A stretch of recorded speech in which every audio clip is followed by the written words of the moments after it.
I am more certain than ever that social media content from brands needs to be real.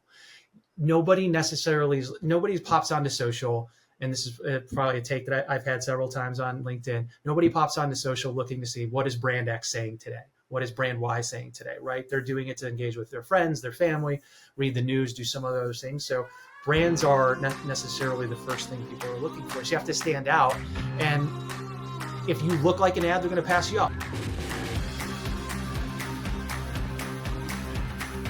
Hi, everybody. Eric Gray. Welcome back to Radical Content. I am super pumped for this episode. It's a guy I've been following on LinkedIn for a while. There's a few people that follow this guy. He's pretty funny. I'm sure he's funny in person as well as on LinkedIn. Josh, I'm sure you've got humor for days with your friends. But we're stoked to have you. Josh Rangel, with SVP of social media with Golin, is joining us today. And we're just going to talk all things social, all things brand, dive into the weeds a little bit. But we're super pumped to have you. Thanks for joining us. Thank you, Eric. I appreciate you having me on. I'm excited about it. And I hope I'm funny on this one. My wife would probably argue that I'm funnier on LinkedIn than I am in real life, but we'll see what we can do. All right. So I got to start there, actually. We're here to talk about like social media and brand, but you are, kind of developing quite a following on LinkedIn, and it seems like you are you were speaking on behalf of social media managers everywhere, the good, the bad, and the ugly. Mm-hmm. So how did this start a little bit? We'll talk about your role at Golin, but how did this start, this kind of desire to kind of be out there on LinkedIn and kind of speaking on behalf of maybe some of the things that people love about being a social media manager, but you definitely kind of dive into same things they might hate, some things that are a little bit humorous. So tell me where that all kicked off. Absolutely. So I've been on LinkedIn for quite some time, and I started posting kind of just your general updates. Like, here's the latest update on Twitter or Instagram, whatever, and a link to it, and maybe just a little thought. And then as we got into 2020, as we all started working from home, that camaraderie and that kind of energy that I felt working with folks, day to day kind of went away. And so I needed an outlet. Like, I was always using Twitter for that, but then I just kind of tried the same thing on LinkedIn. I started writing more, and then I was like, I post a little bit more like humorous stuff on Twitter. What if I try this on LinkedIn? This is who I, in part who I really am too. So I'm going to try it there. And I work in social media. I've worked in social media since 2008. So I've seen the evolution of brand social really come front and center. And I just have seen over that time, my experience has just built of these experiences that I've had have just built over time. And I wanted to express them. And there's a community on LinkedIn that I found that feels that, whether you're a social media manager starting out, or if you're a SVP at an agency, there's always those little relatable truths. And I just started putting those out there, and people started relating to it and started having conversations and meeting people. And it just kind of felt like it resonated with a group of with a community of folks. And so I just kept going with it. Granted, I have to kind of make sure I'm not, doing anything that's going to disparage my company or any of my clients or anything like that. But for the most part, what I try to do is espouse truths that we all go through, that are a part of the social community. And, I started as when I started in social, I was your prototypical social media manager. And then as I evolved, I'm not in the weeds and the muck with some of the stuff. Like, most of our clients all of our clients have different needs. So depending on their level of needs, I can be in the weeds on certain things. I can just be a counselor on certain things. So, but obviously I have a lot of folks that are, on the junior team that are really in the social media manager weeds with some of our clients and stuff like that. So it just started like that, just kind of writing a little bit more. That's fun. And going. Well, and it brought us together, right? Like, we didn't know each other. We're meeting for the first time, and I'm super stoked. We have some similar timelines. So I kind of started in social 2007. I was in sports radio, and then kind of transitioned at EA Sports into social. Didn't know what we were doing, but we figured something out at EA Sports, and then spent some time at Universal Parks before doing this thing with Radical Content and Maverick. And the idea of what we're trying to do is kind of talk about where brands kind of getting it wrong, but really what is the opportunity with social and content and engagement. There's so much time and effort spent on top of the funnel and performance marketing, but there is this treasure trove of brand building that's happening in content and in social and YouTube and in the creator space. And so we're really trying to shine a light on some of that and really help people understand that opportunity and where their brand can kind of show up. So we'll talk all about that. But why don't you give us a little bit about kind of your growth trajectory there, but tell us a little bit more about what you do at Golin, and maybe feel free to talk about kind of what Golan does, and then we'll kind of just dive into a bunch of other topics. Sure. So I've been at Golan for 18 years, which in agency life is a lifetime. It really is. You rarely see some folks with that type of tenure. And I love Golan. As I said, I've been there for 18 years, and in part it's because I've been able to kind of change my job and change what I do without really leaving where I work. And I started off as a PR generalist because at its core, Golan is a PR agency creating earn first ideas that create change that matters. And so we're earn first PR company, and we've evolved into what our offerings are. It's not just PR, it's social, it's creative, it's strategy, it's analytics, insight, measurement, all of those things. And so as brand social came into play in 2008, I kind of got an opportunity to work on a project that involved YouTubers, influencers, they weren't called them back then. And I really liked that. That's what I gravitated towards. And so my boss at the time allowed me to go down that path, and I kept building. Was the social media manager for all of the Unilever ice cream brands and created all of their social accounts at the time. Klondike, Breyers, Magnum Ice Cream, Popsicle. I created and managed those social channels for a time and then grew from there.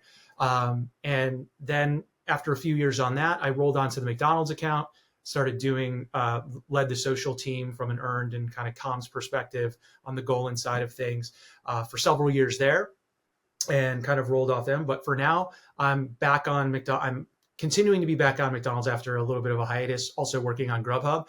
And so for what I do there is really strategic counsel from a social standpoint. How can we infuse social media strategy, influencer strategies into our PR and comms led objectives and campaigns, and making sure that we're delivering earn first work that's social first, so that we are not only tapping into what people want to hear, but what the client and the brands want to say. And so where's that kind of middle point, so that we're creating something that is going to be relevant to both audiences, to both our client and the audiences we're trying to reach. Yeah. So as you're kind of on the agency side, and we've had another conversation recently with someone that's on another agency, and they're doing some really fun work, as you're in these meetings and talking to marketing leaders and trying to both counsel around social, give kind of ideation around social, working with the team about what do you feel like is the current temperature of social media when it comes to some of these big brands? And then what do you see is some of the maybe untapped opportunity that you're trying to speak into some of these larger brands that you're working with? Mm-hmm. So with some of our bigger clients, our bigger brands, so to speak, social is a non-negotiable for those brands. The bigger brands have likely been doing it for a while because they've had the resources to do that. Now their level of investment varies, but there's not a client that I work on that does not put social in the core of how they're executing from a marketing standpoint, right? And some are doing it differently. Some are really relying on organic social. Some are relying on paid social heavily. Some are doing a really good mix of both, the hybrid, which I fully I espouse as the paid and organic social complement each other. You should have kind of both should be going at once. So for my clients, social is critical. It's important, and what I'm trying to get those who are either not investing as much or maybe are not taking it as seriously is to think about social as the front lines of your business, right? You are getting a focus group of individuals, whether that be testing for a particular tone of voice you want to have in social or a particular product you're thinking about launching, is you're getting real-time feedback. And it would be, you're leaving that type of feedback and that type of stimulus on the table if you're not engaging in social, if you're not putting content out there, and if you're not reacting to what people are saying to you, if you're not in the comments as a community manager, reacting to what people are saying, because not only are you not getting that feedback, but if you're putting stimulus out there and you're getting comments, you're actually getting what I like to say is comments can serve as a creative brief for your social content. So you might have a 30-day calendar, if that's how you like to do things, a 2-week calendar of content you want to talk about, but you're also getting them creative brief from the folks that are already commenting on your content to to do more content. So to me, it's making sure they're investing in the right ways: community management, organic social, UGC, earned influencers, paid influencers, the thing like that.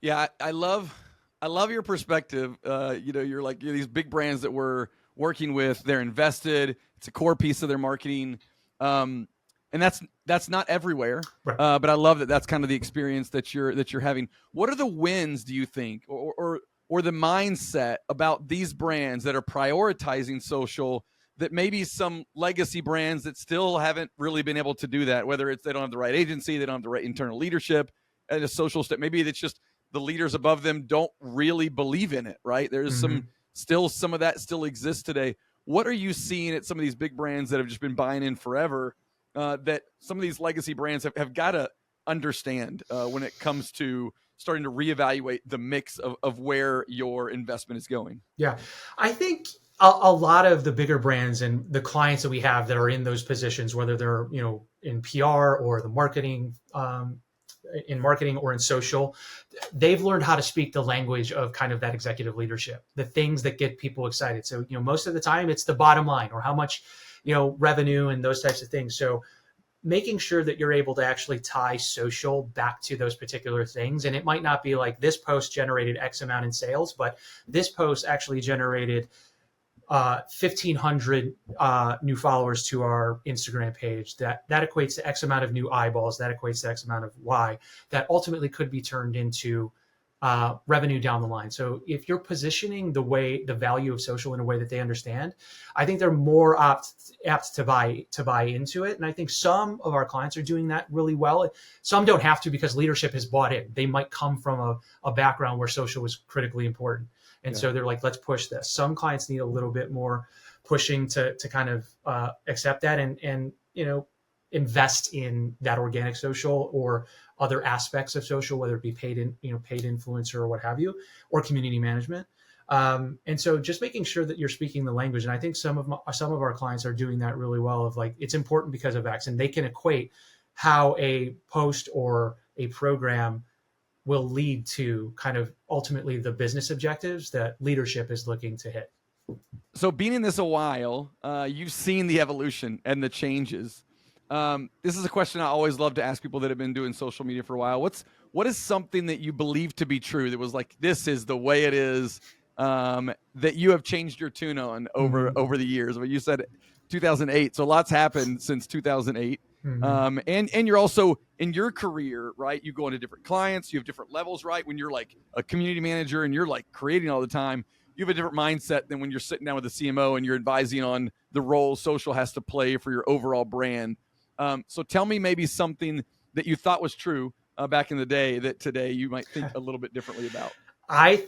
It's weird because when I first started, I think the first tweet I ever put out for Klondike, and I could fact check myself because I still think I have a screenshot of it. The first tweet I actually ever put out for Klondike was being awesome. And it was like Klondike is, and That's it was like being awesome, right? So I didn't even think about it. I didn't know what I was doing. And I was like, we're just having a conversation, right? So that's what I thought social media was. It's like, it's a conversation, which I still do. But then as we evolved, I'm like, our content has to be perfect. Our content has to look really good. Our content has to be photo quality, photo shoot quality, that type of stuff. And so we would do these photo shoots and stuff like that. But now I am more certain than ever that social media content from brands needs to be real. Nobody pops onto social. And this is probably a take that I've had several times on LinkedIn. Nobody pops onto social looking to see what is brand X saying today. What is brand Y saying today, right? They're doing it to engage with their friends, their family, read the news, do some of those things. So brands are necessarily the first thing people are looking for. So you have to stand out. And if you look like an ad, they're going to pass you up. So now if you're consuming something that you would naturally consume in your day to day, that's going to catch your eye a little bit, right? It's like, oh, this is unexpected from a brand, not this perfect quality thing. So I think going from things have to be perfect to things have to be real is something that I fully flipped on. Like for maybe the first 5 years I was in social, it have to be perfect photo shoot, has to do this. Nowadays, a tweet can come out in 15 seconds. or a photo on your iPhone can go viral or something like that. But so that is a big thing. And another thing that I used to think of is that it used to be quality over quantity. I still think quality. I'm interested at the end of this take. Let's dive in. I still think quality counts, and it 100% is something that you need to do. And for actually established brands, a brand like McDonald's, I do think quality over quantity makes sense. But if you're a young brand, or if you're a brand that's struggling if you are only relying on organic social and you don't have the big budget, quantity matters. Quantity is very important because you have to get more at bats. The more at bats you have, the better your opportunity you are. You're going to get that. You're going to get on base, right? So I totally buy into that. And just to add something in there, and I've talked about this a little bit as well. I'm not as viral on LinkedIn as my boy Josh is here, but I'm out there trying. I'm trying to get at bats. I'm trying to get up there. But I think the interesting thing that I always try to say is without quantity, there's no audience building. You just have to show up. Like, you have to show up. Now, it can't be garbage, so it's not – I don't even know why this has to be a debate, but it can't be garbage. It's got to be thoughtful. You got to know your audience. But that doesn't mean you can't post every single day where you know your audience. It is creative. It is relevant. It is engaging.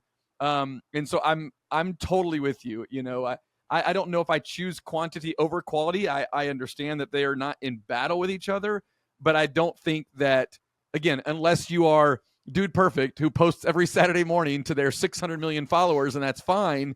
But even, it's funny. I interviewed Chad Coleman, who's the head of marketing for Dude Perfect a couple weeks ago, and even they're now in shorts and YouTube and doing tons of like little fun clips because they understand that showing up regularly in feed matters. So I think that gets to your point that quantity cannot be something that can be overlooked. Yep, and I think that quantity leads to quality. Right? The more shots you take, the better you get at those things. And so you take more efficient shots over time. So that quantity does matter when it comes to quality. So eventually you'll get there, and you don't, for me, consistency isn't necessarily posting every day, but it's being in there consistently. And so I do think at young brands that don't have big budgets, quantity matters because you're going to get better at those shots. And then ultimately that volume leads to a ton of value. For the content that you put out there. You sit in an interesting role at a leadership level with some of these big brands. And this was not a question I was going to ask, but it just fired across my brain.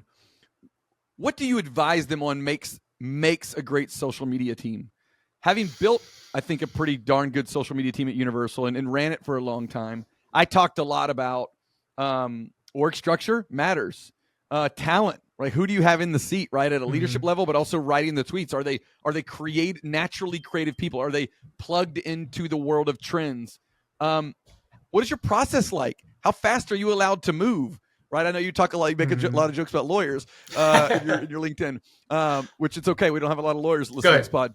But like, what are those kind of frameworks of like, what do you have to have in place to have a best-in-class social media team?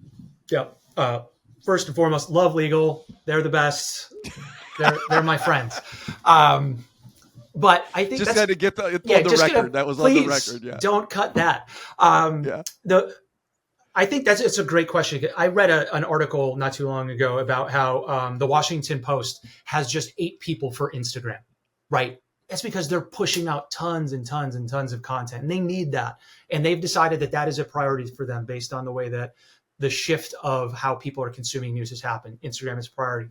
So for me, I think it's interesting. And, Ari, I'd love your perspective on it too. Is like, I think I would break, like if I'm talking to a leader, if I'm building a team, I'm looking at kind of like 3 C's and of like, it's your channel, it's your creative, it's your community, right? The channel manager, the channel folks are the social media strategists, the people who really understand the platforms, who understand where conversations are happening, potentially who's on top of those TikTok trends, the latest kind of is Lemonade a thing, or is it actually just a fad? Is Be Real going to be here tomorrow, or what have you?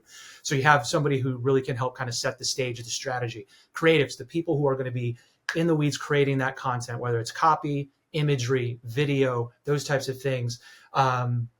That they can really focus on what they do best, which is creating and developing that content.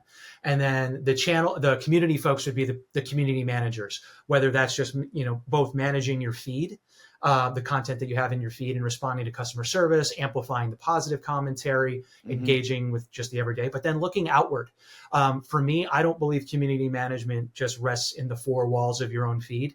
You have to go outside of it. So what are other relevant brands? What are relevant communities that are talking about, things that are relevant to your brand, and engaging in those comments? I think a lot of brands are doing really well of looking at TikTok, viral TikToks that are relevant to them, some not so, but if they're relevant to you, engaging in those conversations with something that is valuable for you to say, additive to the conversation, bringing value to the conversation. So, it's channel, it's creative, it's community, and build in that. Ideally, those are all different people who can focus, because for me, if you're spreading yourself too thin, you're not setting yourself up to succeed in an area where you can focus. So that's how I would recommend. I would build a team and recommend to leaderships that they would build a team and focus. No, I love that. You used to always say that the social media team is not the free store, right? Like it's easy to go down to the social media team and be like, hey, can y'all get this post live? We need something. And I love the way you describe that, because it is thoughtful, it is strategic, it is creative. I love social media people because they think about audience, channel, and brand, they can't separate them. It's so ingrained in kind of who they are and how they operate, at least the best ones. And so I've oftentimes said, like, social media people will be the modern senior marketers of the future, because they're forced to not live in a bubble of expertise. They're forced to be able to, literally, they're pulling insights every day by listening and community management. They're coming up with strategies and content. They're on the channel, sometimes creating themselves. And a lot of times they're also pulling reports. That's not the goal, that everybody is doing everything, but this hybrid skill that they have is so really good. I want to jump back to some of the stuff that you said about being real. I think that there's an interesting, I don't know if you call this an era of social, but I call it like this era of lo-fi, right? And some technology and tools are kind of mixed into that. But what I mean by lo-fi is it's real content, but it's like the Instagram where you can like green screen your face into like an image or like a news story. And it's like the way we can create content today, when you and I were doing this in 2008 to 2010, has just exploded. It's hard to keep up with it, but I don't know. I want to get your take on, because I think the benefit of lo-fi for brands is you can stop overthinking content and really think about, how am I making this relatable to the audience, whatever that audience is, in a way that they are familiar with in the channel, right? Because there's things that are familiar in TikTok that are different than Instagram. And it just feels like this, and by lo-fi, I don't mean just like UGC or bad content by any means, but it's just this like, we can create things with an iPhone and an AI tool or an Instagram account that can far exceed something that we spent weeks briefing in, got a creative team in, did a first, second, and third comp, right? And there's still a place for those types of things. But I'd love to hear you just talk about the role lo-fi has to play, especially in some of the big brands that you guys are supporting. Yeah, I think, lo-fi has lowered the barrier to entry for brands, whether, that is a big brand like, a McDonald's or a Walmart, or, a mom and pop store who just started a social media account. So it has really given brands permission to be playful with the type of content that they're doing. And I think you talked about the kind of the nuances of the platform. Certain things might work on TikTok that aren't really going to translate over to Twitter or to Instagram, right? I think there's, the joke that what you see on TikTok is, you'll see it 2 weeks later on Instagram or something, Instagram Reels or something like that. But like, even just thinking about that, like, you're used to seeing kind of just imagery or, real video on Instagram, but TikTok has just made the barrier so much lower with these CapCut style videos that people can just have fun with. They can be, it can have a little bit of a playground with. And I think it has given brands permission to say, it does not have to be perfect, because this is the way that people are natively using these platforms. And so I don't understand why it's so hard to figure out, right? Gosh, sometimes. Why wouldn't we participate in the way that this channel is being used by the people who are keeping it going?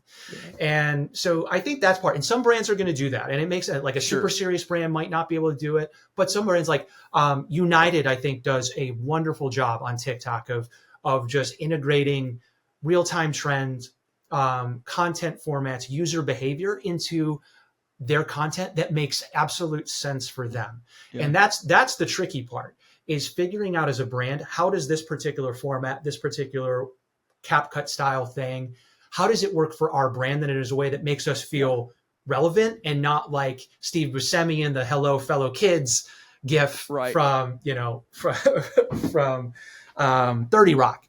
But that's the thing, is it's giving you permission to, but you have to think strategically about it. It's not just us sitting in a room being like, all right, let's outline the 30-day calendar and do the timeline and everything like that. Is this makes sense because of X. So as long as you understand the why it works for you and how it's going to work for you, brands have permission to do that. And I think you'll get credit for it as long as it is relevant and not just like slapping a brand logo on something to promote your brand. But certainly is lower the barrier of entry and allow for more playfulness. Yeah. I had Tim Clark, who's the chief digital officer for NASCAR, on the pod last year. And he said this phrase that I'll never forget. TikTok has given us permission to be on social what we probably always should have been on social. What a great line and learning for a very senior executive to understand, because that gives freedom and empowerment to the team. And I'm sure you got a ton of takes on that we brought a lot of time to get into everything. But I wanted to know a little bit of, I've seen you kind of share some brands. So I kind of want to see what you bring to the table here today. What are some brands that you think are winning right now? Who are the ones that you're like, this is fire? I'm really digging what this is, this group's doing. Yeah. So there's a couple, I think. And you can't say Duolingo. No, I won't. Which they're great. They're doing great. They're great. Against Zarya. They don't need my recommendation. They're doing they're doing fine. They've found their niche and they're doing super well. I think for me, I'm not going to. I could mention my clients. There's some our clients that are doing well. I think McDonald's. Why we don't do the day-to-day social for them. We help out from like a fan engagement standpoint. But Wieden and Kennedy is their social agency of record, and they do a phenomenal job, I think, from a McDonald's standpoint.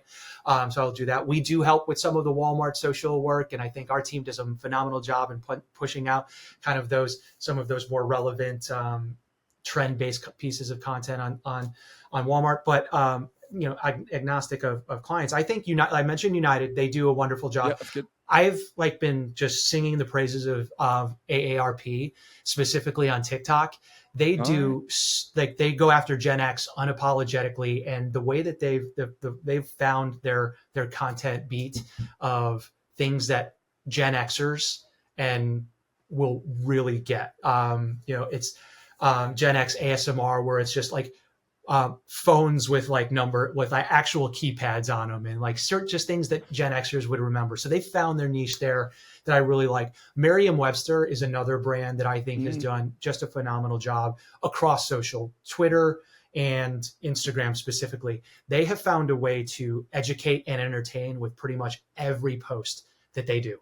A lot of words might not be familiar to everyday people, and they'll find a way to make a piece of content explaining what that word is using a timely trend or something like that. So I think they do such a wonderful job. I could also talk about like the Department of Wildlife for Oklahoma, Washington State. I've seen you loving is it Empire State Building? I feel like Empire State Building. Lately. Yeah, Tyler and his team are doing a phenomenal job out there. And again, they're just talking it's the personification of a skyscraper, right? But at the same time, they're doing it in a way that is relevant for an audience that they're trying to reach, a new audience potentially that they're trying to reach, to bring more attention to it. So I think that they do a wonderful job too.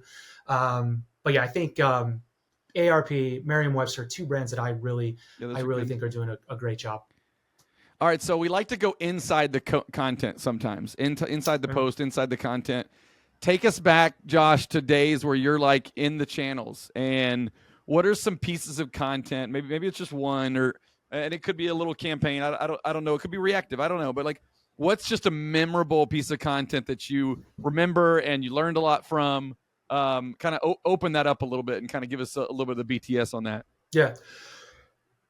Years ago, this is dating me. This is probably like 2013, 2013 or something. So almost 10 more than 10 years ago, maybe. This was like our first like turning a timely piece of content for like reacting to something in a moment in time. I was working on Klondike, and the swimsuit issue had just come out. Like the Sports Illustrated swimsuit issue had just come out, and we had found a voice with Klondike to be kind of irreverent and just kind of playful and stuff like that. And so we thought, how could we jump in on like, and it was the way our way in was the photo shoot at the time, or the cover was of a model in, I think, Antarctica or somewhere cold.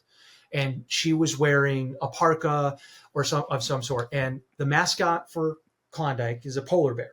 And so we're like, how can we do? So me and like a couple of the folks on the team were like, let's pitch an idea to the client about this. This comes out today. We can probably, and so me and a couple other folks and one of our designers just start throwing spaghetti at the wall and like, all right, not like, oh my God, this is the most great idea ever, but like, let's put the polar bear in the same thing, in the same situation, and mock up a, like, Bears Illustrated, whatever. And so our designer mocked up a crude version of it. We sent it to the client. We're like, we should do this today. Let's do this. Blah, blah. The client at the time was willing to take risks and do things that maybe, they weren't perfect. And he said, all right, let's do it. Let's tweak this, tweak that, tweak the other thing. I don't think we ran it by legal. It's 11 years later, so I think we're past the statute of limitations. But the fact that this was before like trend jacking became the norm. Right. You started it, Josh, is what you're saying. Oh no. It's just like nowadays trend jacking is expected. Every day people are looking in the feeds, looking at stuff. What can we do to do this for a band? This was a time when it didn't really happen. And so just us three people going back, throwing ideas at the wall in less than an hour or so, putting something out there, sending it to our client, the client being like, okay, this is kind of weird, but we're going to let you do it because it's social and we should test and then we should play. Love that mindset, by the way, from a client back then. And we put it out there, and it did well at the time, right? Like it did well, and it was something that we at Golin held up as this is how we can do reactive social. It was a case study we had for some time, and it was it's a small thing now in the grand scheme of things, but that was a point in time where I'm like, this is the way social is moving. It's reactive, it's quick, it's not perfect, it's raw, and it was also just fun. And for me, and if you follow me at all, you will hear me say or see me write, social media should be fun. All right, good segue. Let's go into your LinkedIn and let's read some posts back to you, and let's get some live reaction, maybe to kind of the thoughts behind it. Some of them have a little bit of link, so I won't read the whole thing, but let's start with this one. Okay, 2 months ago. It's always, let's jump on this trend now and never let's ask the social media team what they think first. Yeah. It just goes back to kind of like, and I will say every post that I write is either based on an experience I've had. Real life. Or in the past, or just things I'm hearing from the community of social professionals, right? So This one is just like, a lot of times you have different opinions on what your client, your brand should do in any given moment. Like, we should jump on this trend. We should do this. And I'm not saying that people who don't work in social are the ones sharing the client before they talk to the social team that we should do this, but it's not that easy. There is some thought that goes behind, hey, should we actually jump on this trend? And before we have any sort of conversation with a client or your leadership about that, you should probably talk to the team, the team who's in charge of social day to day, to see if it actually makes sense. If we can do it, do we have the bandwidth to do it? And so that was kind of the impetus behind that. It's just the volume of kind of the trends that come that people think brands should jump on. No, everybody that read that felt it, right? They felt it deep in their soul. All right, here's another one. 2 important and underrated skills social media managers need to have for the job: restraint and good judgment. Yeah. Talk about that a little bit. So that goes, honestly, it speaks to kind of the post. The prior post is that it's, let's jump on this trend. Let's go. And I think part of the job of a social media professional is to understand if it's the right move for the brand. We as social pros have to take ourselves out of the situation. We have to be objective about it, not subjective. Not because I want to do it, because I think this is cool. Will this make sense for the brand and for our industry? Are we going to add value to it if we jump on this trend versus just being additive to it? So, for me, it's okay to say no. So you have to have this restraint to say, you know what, maybe this is not the best thing for us to do right now. And here's the reasons. Here's 3 reasons why we shouldn't do it. So having that restraint and good judgment to be able to make those decisions and to push on, maybe it's your boss who's saying we should do this, or maybe it's, somebody who's higher up than you saying we should do this, but having that restraint and judgment to say no when everybody else is saying yes, because it doesn't make sense for your brand, I think is important. And that speaks to the good judgment. Yeah. I love that. I will say there's another side of it when you're the leader and you're getting the push of this idea and you're like, I don't know if our brand should do that, but you challenge yourselves. You challenge yourself and you're like, but I don't know. Am I too close to the brand? Am I too fearful to let our brand have some fun? I mean, I definitely had those moments, and I didn't make the right call every single time. Right. But I wanted to lean on the side, like you said, of I think of testing and playing. Right. And so if you have that as a mindset and you try to recognize, the low risk. The problem is we all worked in places. Well, maybe not you. You've been there 18 years. But worked at brands that something goes out and 10 people say something negative about it, and there's heads of brands marketing that want someone's head to roll. Right. Yeah. And you're like, guys, calm down. This is not that big a deal. We agreed as part of our strategy to test and play, so we've got to let that happen sometimes and understand that sometimes we are going to get our hand slapped by our audience, but it's not the end of the day. All right, last one here. Oh, go ahead. You want to add to that? I was just going to say, I 100% agree with you, Eric. I've had junior team folks challenge me on certain things. I'm like, look, I don't understand it, and I'm not supposed to. But if you guys have the idea, let's run with it. Yeah. All right, last one here. This one's a little bit more visual, so I'll try to paint the picture for those of you that are not, you can't see it. Them. We've all seen this kind of meme. Them, and then someone else says something. So them. What's the value of organic social media managers? And it's a meme from Groundhog Day that it says, it's Groundhog Day again. And so tell us, you are inside the head of social media managers. So you have some fun with that. So tell us a little bit. You do a lot in this space where social media managers either aren't respected or they're kind of talked down to or this kind of thing. So tell us what you're expressing here. Yeah. So it was Groundhog Day at the time when I posted that. Relevant. So it was some people will get the equation of Groundhog. The actual GIF was used from the movie on the day. But for this, it's just it just speaks to I see this in the community on LinkedIn and on Twitter and Threads all the time of junior social media managers and folks who are teams of one or work for small businesses that have to explain what the value is almost every time. What is the value of this post? What is this going to do? And so that post was just really speaking to the fact that it's a question that continues to get asked. What is the value? It seems like that social media teams, social media managers often have to prove their value on a more consistent basis than perhaps other folks within the marketing kind of field. Well, it's very visible, our work. Yeah, right. Exactly. It's like paid ads can be hidden behind targeting. Billboards, you got to drive by it to see it. But social, it's like everyone can see it if they choose to. And they can share it.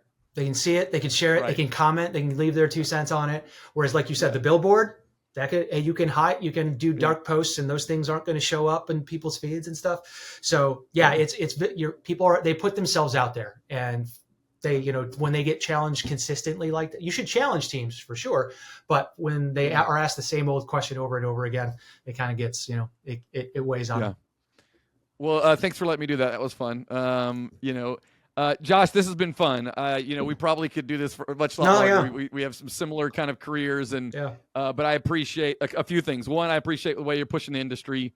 Two, I appreciate the way you kind of love and support social media managers. I really feel like you got a positive vibe out there, and I feel like you're trying to have their backs a little bit and speak into both the hard moments of their life and kind of laugh with them, but also trying to kind of lift them up. So. Anything we could do to promote kind of what you guys are doing at Golin, or for people to follow you on LinkedIn or Twitter, feel free to kind of share that now with us. Well, first, thank you, Eric. I really appreciate the kind words.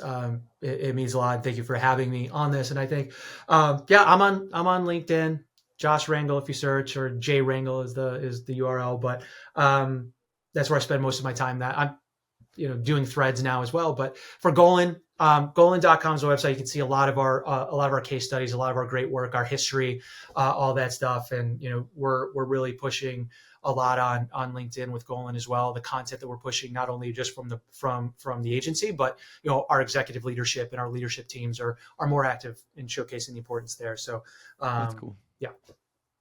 Well, cool. Well, man, I appreciate the time. We'll have to come back and do another round. This is going to come out later, so we're skipping over the TikTok ban for now. Gotcha. But we got to do one that's a little bit more reactive because I really enjoyed this chat today. So thanks for the time. I'd love it, man. We could do a whole thing on social media from like 2007 to 2010 too. Oh my God. We'll just focus an episode on that. We totally could. All right, man. Appreciate it. Thank you so much for listening to another episode of Radical Content. We've got more coming up, so make sure you subscribe. Do all the things you're supposed to do on social that people tell you to do. So just do those things, and we'll keep creating good content and meeting cool people like Josh. Thanks, Josh. See you, everybody. I'm in a sweet spot. I'm feeling good. The sun is shining. I knew it would. The world's a playground. I'm in the clouds. Let me show you what it's all about. Check it out.